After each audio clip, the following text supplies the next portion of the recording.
Hi everyone, it's Mr. F here, doing a practice vlog update. This is going to be starting my third set of goals since I've been with you guys. Obviously, I'm playing violin today, and the topic of discussion that was brought up is overall bow control and also sound production on a string instrument using the bow. And most of my string players now are using their bows. So I want to talk a little bit about some concepts that I think are really important to go over, not just for violin, but for all instruments. And if you happen to watch the trumpet video for this week, I also talk about these in that video. But when you're talking about sound production, there are three key things I think you need to pay attention to. Firstly, is to listen.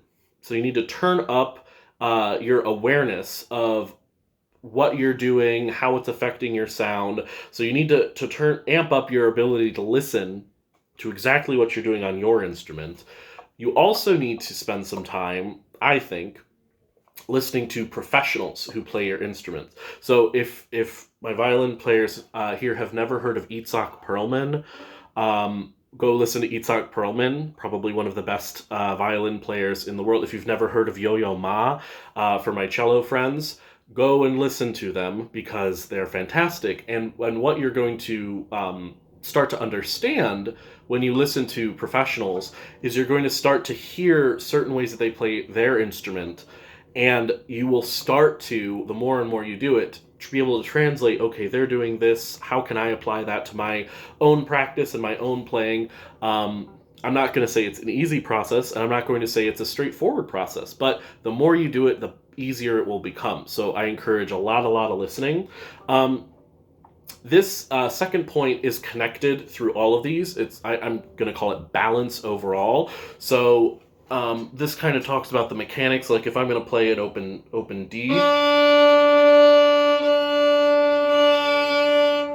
We've talked about this in class, but you need to balance all the elements that go into it. The pressure on the strings, the weight of the bow, the speed of the bow, and the contact point of the bow and the string. It's like we've talked about, is a bit of a recipe in order to get the sound you want out of it. So balance along with listening will help you to troubleshoot things on your instrument to help you develop a good concept of sound.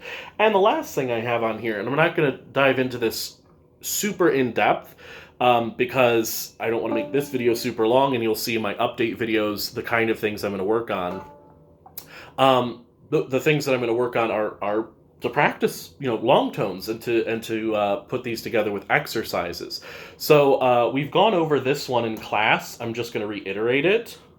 It's when you set the metronome all the way down to 60 beats per minute, just like this, and you want 4 beats per down bow, 4 beats for an up bow.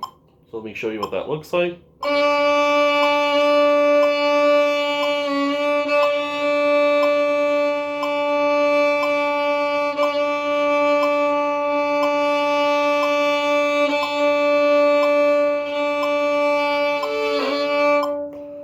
All right.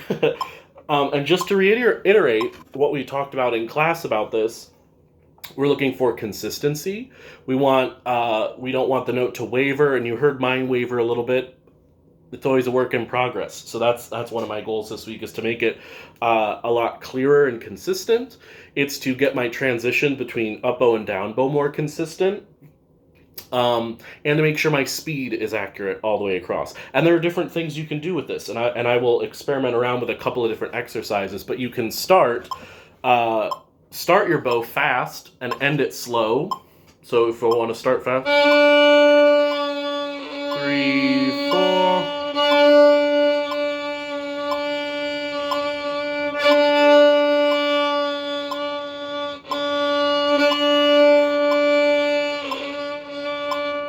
So I'm not super good at it yet, as you can see, but you would start 1, 2, then 3, 4, and then 1, 2, 3, and slow it down at the end of the stroke. Okay, and that helps you to isolate certain spots in your bowing patterns that you need to practice. So hopefully you'll see an update video. I'm going to end it pretty soon here because this video is getting a little bit long. but you'll see update videos on specifically how I'm practicing this and what I'm doing. So thank you for watching, and I will talk to you all very soon. Bye, everyone.